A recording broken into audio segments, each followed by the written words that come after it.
तो जाइए आप, जाइए अकेले ही। डोर लगा तो उन्हें जाए में।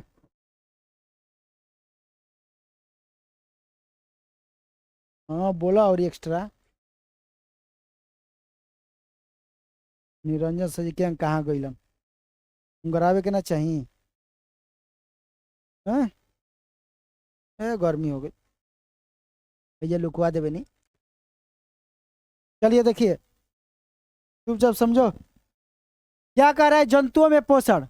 अब हम बात करने वाले जंतुओं में पोषण। जंतु का मतलब जो जैसे हम हो गए, इसके अलावा हिरन हो गए, अमीबा हो गया, पैरामीशियम हो गया, छोटे सांप ओप होंगे, ये सब के सब जंतु में आते हैं। अब इन जंतुओं में पोषण कैसे होता है, मतलब ये अपने शरीर का विकास कैसे करते हैं, अपने टूटी फूटी कोशिकाओं का वृद्धि कैसे कैसे भरपाई करते हैं, कैसे वृद्धि करते हैं, ये तमाम चीजों का हम लोग जानेंगे जंतुओं में पोषण। अब एक एक करके हम लोग जानेंगे। जैसे जंतुओं में पोषण में सबसे पहले अमीबा में, अमीबा के बारे में जानेंगे कि अमीबा में कैसे पोषण होता है। तो टॉपिक डालिए अमीबा, टॉपिक डालिए अमीबा।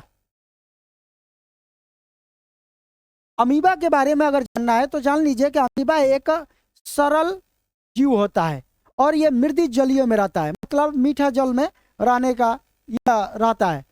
ये एक कोशिकीय होता है। अमीबा का आकार जो होता है वो निश्चित नहीं होता है, बनता बिगड़ता रहता है, कभी बनेगा कभी बिगड़ेगा। समझ में यानी उसका आकार निश्चित नहीं है कि भाई हाँ स्टार बाटे तो स्टार जैसन बाटे, गोल है तो गोल जैसन है, लंबा है तो लंबे जैसन है।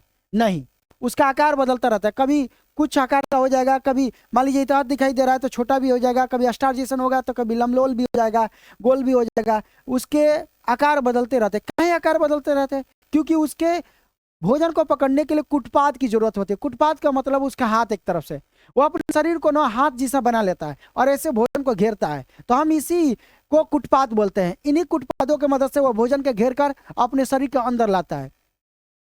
उसका कोई निश्चित मुंह नहीं होता है, वो शरीर के किसी भी अंग में क्या करेगा, उस भोजन को घेर कर और वहां पे जैसे भोजन आया उसके शरीर में, वहां पे वो ऑटोमेटिक रसधानी के निर्माण होगा। रसधानी एक प्रकार के क्या होगा, द्रव होता है, और वहां पे धीरे धीरे वहां पे भोजन का पचना शुरू हो जाएगा और अपचा भोजन को शरीर से किसी भी जगह से उत्सर्जन कर देगा।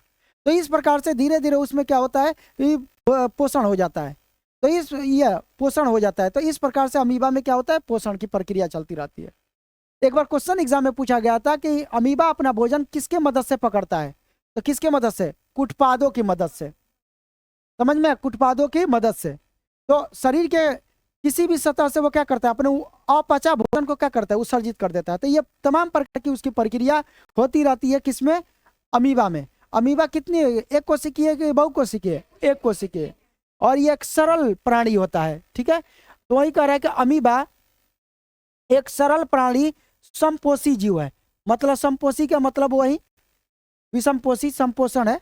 यह मृदु जलीय एक कोशिकीय तथा अनिश्चित आकार का क्या है, प्राणी है।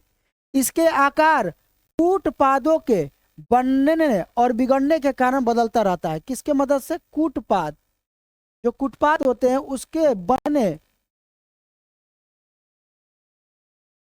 कूटपादों के बनने और बिगड़ने,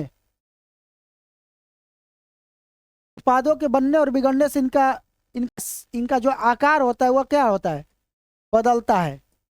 आकार क्या होता है, बदलता रहता है उत्पादों के बनने और बिगड़ने से। तो इस पॉइंट को याद रखिएगा, उत्पादों के बनने और बिगड़ने से। और भोजन को ग्रहण किसके मदद से करता है, कुटपादों के मदद से। ठीक है, हम सबसे पहले पढ़ रहे हैं अमीबा के बारे में, और ये एक कोशिकीय होता है, ये ना कि बहुकोशिकीय होता है, एक कोशिकीय होता है। चलिए आगे हम लोग बढ़ेंगे और आगे की बातें जानेंगे।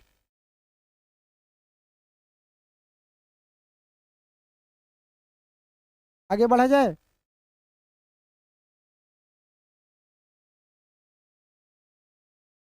ना झाड़ लो गधा, और एक गधा का धैया है।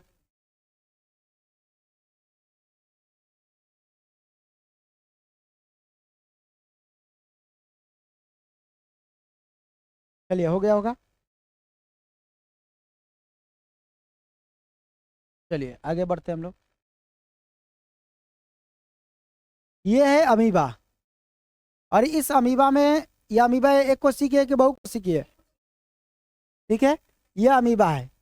अब यहाँ पे देखिए कि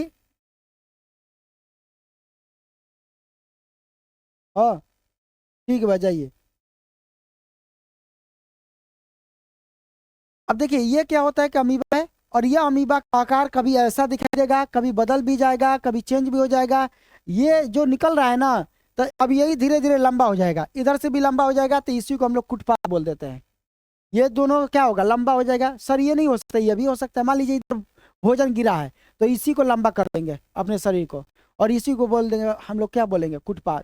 ठीक है, तो इस प्रकार से ये पूरी की पूरी क्या है, ये कुटपाथ, ये अमीबा का फिक्टर है, जो आप एक कोशिकीय होता है, सरल प्राणी होता है। ठीक है, यह विषम पोषी होता है, ये दूसरे पे निर्भर रहता है। इसके भोजन भी है, शैवाल, डायटम के छोटे छोटे टुकड़े हैं, बैक्टीरिया के छोटे छोटे टुकड़े हैं, उन्हीं को ये क्या करता है, खाता रहता है। अमीबा हमारे शरीर के लिए हानिकारक होता है, अगर हमारे शरीर में जाएगा तो कई प्रकार के रोग भी कर सकता है। तो इस प्रकार से इससे बचना भी जरूरी होता है, इसीलिए कहा जाता है कि हाथ वोथ को धोकर खाना चाहिए भोजन को। अब ये है एक कोशिकीय एक और चीज, जिसका नाम है पैरामीशियम। पैरामीशियम अगर देखा जाए तो चप्पल के आकार का होता है, ऐसे ही चप्पल के नीचे का रहता है ना, तो ये पैरामीशियम है। पैरामीशियम में ना एक निश्चित मुख होता है, अमीबा में निश्चित मुख नहीं होता है, मगर पैरामीशियम में क्या होता है, एक निश्चित मुख होता है, जिसको ओरल ग्रुप, ये वाला, यही से ये क्या करता है, भोजन को अंदर ग्रहण करता है। ठीक है, ये कहलाता है सेल माउथ, ये दिया है ना। तो इस प्रकार से क्या होता है, ये भोजन को इस ग्रहण करता है, यह किसी भी शरीर के किसी भी पार्ट से ग्रहण नहीं करेगा। मगर अमीबा जो होता है वह शरीर के किसी भी पार्ट से ग्रहण कर लेता है, मगर पैरामीशियम ऐसा नहीं है। पैरामीशियम एक खास और निश्चित जगह से ही क्या करता है, भोजन को ग्रहण करता है।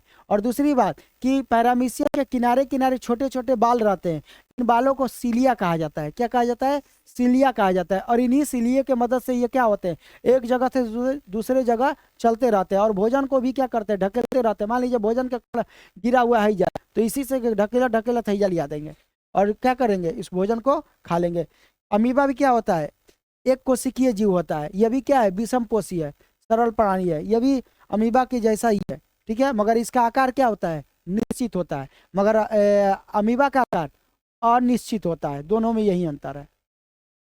अब अमीबा का भोजन क्या क्या होता है वह लिख लेंगे। अमीबा का भोजन में देखिए, अमीबा जो भोजन करता है उसमें शैवाल के जो छोटे छोटे टुकड़े होते हैं, यानी शैवाल के छोटे छोटे टुकड़े खाता है। इसके अलावा बैक्टीरिया खाता है, इसके अलावा डायटम खाता है, डायटम, डायटम, ये सब छोटे छोटे जीव होते हैं। और इसके साथ साथ मृत कार्बनिक पदार्थ भी ये क्या करता है, अमीबा अपने भोजन के रूप में लेता है। तो अमीबा इन सभी छोटे छोटे जीवों को क्या करता है, टुकड़ों के रूप में अपने शरीर में भोजन के रूप में ग्रहण करता है। चाहे वो डायटम हो, चाहे वो शैवाल हो, चाहे वो बैक्टीरिया हो, इन तमाम प्रकार के छोटे छोटे चीजों को क्या करता है, अपने अंदर ग्रहण करता है। अब आगे देखेंगे अमीबा।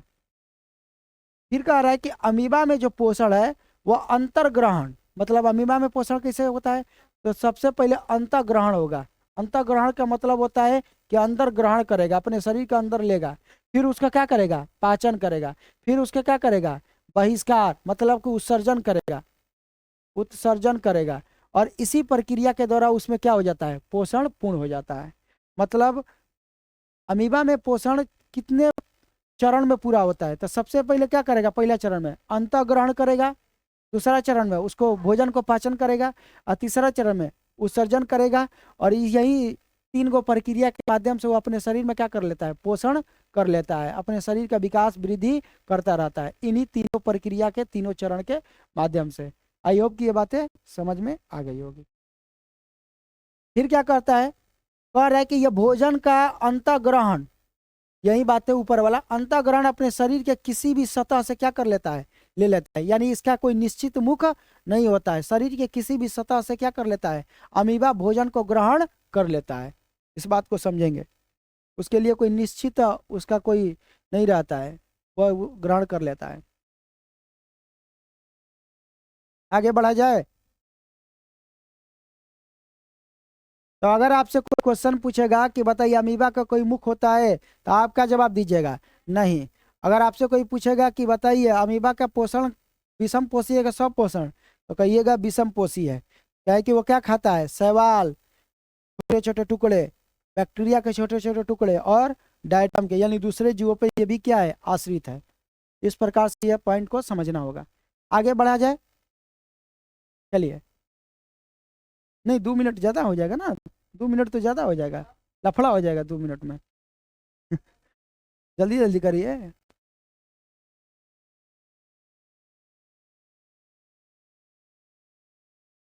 नहीं अब हटेंगे तो फिर लेट होगा ना। अब टॉपिक डालिए पैरामीशियम। अमीबा के बारे में हम लोगों ने पढ़ लिया, अब हम लोग पढ़ने जा रहे हैं पैरामीशियम के बारे में। आइए पैरामीशियम के बारे में अध्ययन करते हैं। पैरामीशियम भी एक जीव, एक कोशिकीय जीव होता है। इसका एक निश्चित मुख होता है जिसके माध्यम से यह भोजन को अंतः ग्रहण करता है। इसके चारों तरफ शरीर के ऊपर सीलिया नामक छोटे छोटे बाल पाए जाते हैं जिनके मदद से ये चलता भी है और भोजन को एक जगह से दूसरी जगह ढकेलता भी है। इस प्रकार से वह अपने भोजन को एक निश्चित मुख से प्राप्त करता है। यह भी एक विषमपोषी है। ठीक है, तो आइए शुरुआत करते हैं पैरामीशियम के बारे में।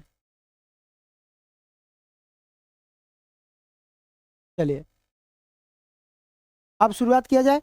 देखिए क्या कर रहा है पैरामीशियम, टॉपिक डालेंगे पैरामीशियम। यह एक प्राणी संपोषी जीव है। और कैसा जीव है? एक कोशिकीय जीव है, प्राणी संपोषी, प्राणी संपोषी जीव है या संभोजी, यानी जो तीसरा परमपोषी परपोषी का तीसरा रूप है। हाँ, प्राणी संभोजी है या प्राणी संपोषी है। ठीक है, इसका आकार क्या होता है? निश्चित होता है।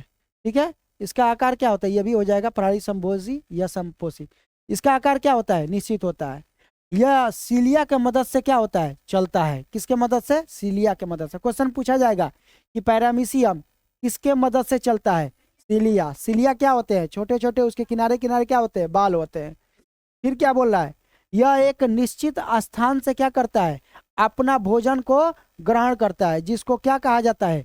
कोशिका मुख कहा जाता है। तो अगर आपसे कोई पूछा जाएगा कि पैरामीशियम कहाँ से भोजन ग्रहण करता है, तो कोशिका मुख से ग्रहण करता है। कोशिका मुख से एक निश्चित स्थान होता है जिसको कोशिका मुख कहते हैं, वहीं से भोजन को क्या करता है? अंतः ग्रहण करता है। तो इस बात को भी समझना पड़ेगा आप लोगों को। यह भी एक कोशिकीय होता है कि बहुकोशिकीय? तो एक कोशिकीय जीव होता है। यह भी एक कोशिकीय जीव होता है। चलिए आगे बढ़ेंगे हम लोग। जिनका छूट गया है जाकर वीडियो चला के यूट्यूब पे देख लेंगे और फिर से लिख लेंगे दोबारा। और ये जो लिखवा रहे हैं, अच्छा यही पैरामीशियम है ना, इसके बारे में हम लोग देख लिए। ये किनारे किनारे क्या है? सीलिया है। और ये कोशिका मुख से क्या करता है? भोजन ग्रहण करता है। अब आता है मनुष्य के बारे में। अब किसके बारे में पढ़ने जा रहे हैं? अपने बारे में। इसके बारे में? अपने बारे में, यानी मनुष्य के बारे में। ठीक है, मनुष्य तथा सभी उच्च श्रेणियों के जंतुओं में भोजन के पाचन के लिए विशेष अंग होते हैं जिसे क्या कहा जाता है? आहार नाल। अब जिनका छूट जाएगा तो कहाँ देगा? यूट्यूब पे ना, मेरा वीडियो जाकर सर्च करेगा, मेरा प्लेटफॉर्म का नाम, और आ जाएगा। नाम तो इसी तरह रख दिल भाई, science and math and science, आसान भाषा नाम रख दिल वही तरह। अब चलिए अब देखिए, मनुष्य तथा सभी उच्च श्रेणी के जितने भी जंतु हैं उनको भोजन को पचाने के लिए, उनको भोजन को पचाने के लिए एक विशेष अंग होते हैं जिसे क्या कहा जाता है? आहार नाल। क्या कहा जाता है? आहार नाल। अगर आपसे कोई पूछेगा आहार नाल किसे कहते हैं तो ना बता दीजिएगा भाई। मनुष्य तथा उच्च श्रेणी के सभी जंतुओं में विशेष प्रकार के भोजन को पचाने के लिए, किसको? भोजन को पचाने के लिए जो विशेष अंग होते हैं, उसी विशेष अंग को आहार नाल कहते हैं। क्या कहेंगे? आहार नाल। हमारे शरीर में भी क्या है? आहार नाल है। और इस आहार नाल की लंबाई लगभग 8 से 10 मीटर के बीच में होती है। लगभग 8 से 10। अब सोचिए, शरीर 8 मीटर का नहीं है, मगर आहार नल की लंबाई 8 मीटर से 6 से 8 मीटर तक होती है। समझ में आया? क्योंकि आहार नल जो है ना वो कुंडलीकार है। कुंडलीकार का मतलब टेढ़ा मेढ़ा है। अब मान लीजिए कोई रस्सी को ऐसे सोच करेंगे तो ढेर दूर चल जाएगा, मगर उसी रस्सियों को हम कहेंगे हितनी में रखना है तो कैसे रखेंगे? चमोर के ना रखेंगे। समझ में? हई तार है एक जगह रखना होगा, इतनी जगह डिबिया में तो क्या करेंगे? चमोर के ना रख देंगे तो हिती चक्का में नहीं आ गया। तो इसका मतलब हमारे शरीर में भी जो आहार नाल है वह क्या हुआ है, टेढ़ा मेढ़ा ऐसे है, समझ में है? तो उसी को हम लोग पढ़ने वाले हैं। तो अगर आपसे कोई पूछेगा आहार नाल किसे कहते हैं तो ना बता दीजिएगा, क्या बताइए, तो आहार नाल किसे कहते हैं?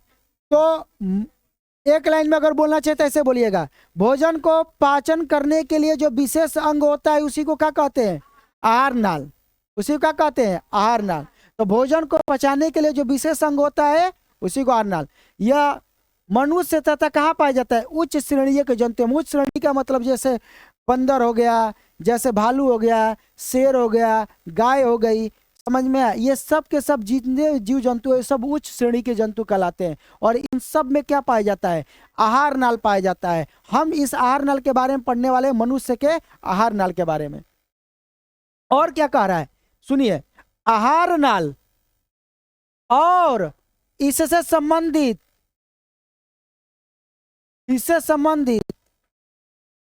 पाचक ग्रंथियां और पाचन क्रिया मिलकर पाचन तंत्र का क्या करते हैं, निर्माण करते हैं। सुनिए, क्या क्या पाचन तंत्र किसे कहते हैं, पाचन तंत्र किसे कहा जाता है? तो कौन कौन, आहार नाल और उसके साथ जितने भी पाचक ग्रंथियां है और पाचक क्रिया मिलकर सारे के सारे क्या बनाते हैं, पाचन तंत्र का निर्माण करते हैं। क्या क्या आएगा पाचन तंत्र में, एगो आहार नाल, एगो पाचन करने वाली ग्रंथियां, मतलब भोजन को पचाने वाली ग्रंथियां, और पाचन क्रिया, ये तीनों मिलकर क्या कहलाते हैं, पाचन तंत्र। नहीं आदमी कहता है कि अरे पाचन तंत्र बड़ा गबड़ा गिल बाटे, गई रही बियाह शादी में खैनी दाब के पाचन तंत्र गबड़ा गिला, कुछ पचते नहीं है। तो इसका मतलब कि ओवरलोड हो गई बा, दवाई बा ओसन सब ग्रंथी ओकरा में से छोड़ती है रस कि पचा दे, मगर तू ओकरा से ज्यादा हपच खा ले बा।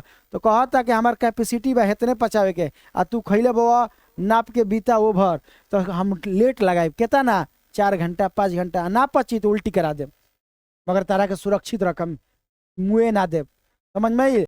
तो ये सब कौन करता है, पाचक तंत्र। तो पाचक तंत्र को गबड़ाना नहीं चाहिए, उसको सुरक्षित रखना चाहिए। और सुरक्षित रखने के लिए आपको भोजन को लिमिट में खाना चाहिए, और नहीं खाइएगा लिमिट में तो पाचन तंत्र क्या हो जाएगा, गड़बड़ा जाएगा, समझ में? हेवी चीज भी नहीं खाना चाहिए, ज्यादा गड़बड़ा जाएगा। हाँ, हेवी चीज है तो थोड़ा कम खाइए, जल्दी पाचन होगा। तो पाचन तंत्र को सही करने के लिए भोजन की मात्रा को क्या करना पड़ेगा, कम करना पड़ेगा, जिसके माध्यम से क्या होगा, पाचन तंत्र हम लोग का बना रहेगा, क्योंकि उससे पाचक रस निकलते हैं जिससे भोजन को क्या किया जाता है, पाचाया जाता है। तो 2 चीज यहां से पढ़े, पहला आहार नाल, क्या आहार नाल, आहार नाल किसे कहते हैं, भोजन को पचाने के लिए जो विशेष अंग होते हैं उसी को क्या कहते हैं, और पाचन तंत्र, आहार नाल और पाचक ग्रंथियां और पाचन की क्रिया को मिलाकर क्या कहा जाता है, पाचक तंत्र। पाचन तंत्र, तंत्र का मतलब सिस्टम, समझ में है? तो सिस्टम गड़बड़ाना नहीं चाहिए। सिस्टम कब गड़बड़ाता है, जब ज्यादा खा लीजिएगा तब। ये क्या कहा है, यही क्या है, ये पूरा का पूरा बताइए, ये पूरा का पूरा मारेंगे क्या ले देंगे फुट जाए। कौन है जी गधा के पूछ, अमीबा ही तुमको दिखाई दे रहा है, झारंगा कति का। अभी अमीबा का के दिखाया गधा को, रहा है कि यह अमीबा है, अयानहर अमीबा है, क्या कर रहा है, नामे खराब कर देगा हमारा। सुनिए, ये क्या है, पाचक तंत्र है। क्या है, पाचक तंत्र। इसमें पाचक ग्रंथियां भी है, छोटी छोटी ग्रंथियां भी है, ये ग्रंथि है, समझ में? ये पूरा का पूरा आहार नाल है, समझ में? ये सब के सब क्या है, आहार नाल है। तो पाचक ग्रंथि या आहार नाल और पाचन की क्रिया को मिलकर क्या कहा जाता है, पाचक तंत्र कहलाता है। क्या कहलाता है, पाचन तंत्र। और इसी पाचन तंत्र को हम एक एक करके पढ़ेंगे। इसी पाचन तंत्र में क्या आता है, आहार नाल आता है कि नहीं आता है, और इसी में ग्रंथि आता है कि नहीं आता है, और क्रिया भी आता है कि नहीं आता है। इन सब को क्या मिलाकर कहा जाता है, पाचन तंत्र, सिस्टम ना, पाचन। ये सब छोटी छोटी जितनी भी चीजें दिखाई दे रहा है ये ग्रंथि है, ये भी यकृत है। हाई जो है ना, क्या है, इसीलिए आगे मत निकल रहता है, समझ में? यह इसकी हैबिट है कि यह निकला रहेगा, समझ में? अब ज्यादा खाइएगा लोट दीजिए तो और ज्यादा, समझ में? अब इसमें क्या होता है कि और भी तरीका है निकलने का। जैसे आपका काम है भर दिन में तनकीस है और खाना खा रहे हैं ज्यादा, तो ज्यादा जब एनर्जी हो जाता है तो आपको शरीर में एनर्जी जानते हैं क्या होता है, खपता नहीं है ना, तो वही एनर्जी ना बोटरा कर वासा के रूप में बोटरा जाता है। और वासा कहाँ जम जाता है, इस पेट के अगल बगल के रूप में, इसको पेट के चर्बी जिसको कहते हैं, सारा एनर्जी इसी में चर्बी के रूप में क्या हो जाता है, बोटरा कर जम जाता है, जिससे पेट क्या हो जाता है, मोटा मोटा दिखाई देने लगता है शरीर, हेनिया जम जाएगा, हेनिया जम जाएगा, हेनिया जम जाता है। समझ में आया? ये पूरा का पूरा पेटवा में क्या जम जाएगा, चर्बी, ये सब एनर्जी है। अब क्या होता है कि हमारे जब पर्व त्योहार आता है तो व्रत रखते हैं तो खाते नहीं है ना, तो वही खाना क्या होता है जो जमाल का है वही खाने लगता है हम लोग का शरीर। अब जो व्रत व्रत होता है, ये सारा कचरा साफ हो जाता है, इसीलिए पर्व त्योहार में जो व्रत होता है वो सबसे बढ़िया माना जाता है, क्योंकि सब चर्बी साफ हो जाता है। अब फिर खाइए, फिर नया जमाइए, फिर खाइए, फिर। समझ में आया? इस प्रकार से ये पूरी प्रक्रिया होती है। हम एक एक करके इसी को पढ़ने वाले हैं। समझ में आया? ये पूरा आहार नाल है। आहार नाल यहाँ से लेकर पूरा ये सिस्टम आहार नाल का है। समझ में? मुख से शुरू होता है, पूरा एक एक करके पढ़ेंगे रे पूरा एकदम। ओके, बातें क्लियर हुआ? चलिए देखिए, को है 12 को पढ़ने वाले हैं, 12 को। आहार नाल में कितने आते हैं पार्ट्स, 12 को। इसमें से आपको पाचन तंत्र में भी, सॉरी, इस पाचन तंत्र में कुल मिलाकर 12 को पढ़ लेंगे। इसमें आहार नाल भी आ जाएगा और ग्रंथियां भी आ जाएगी ना, ग्रंथि जिससे रस निकलता है। तो कल पढ़ेंगे हम लोग किसके बारे में, मनुष्य का आहार नाल। किसके बारे में, मनुष्य का आहार नाल। समझ में? चलो जाओ।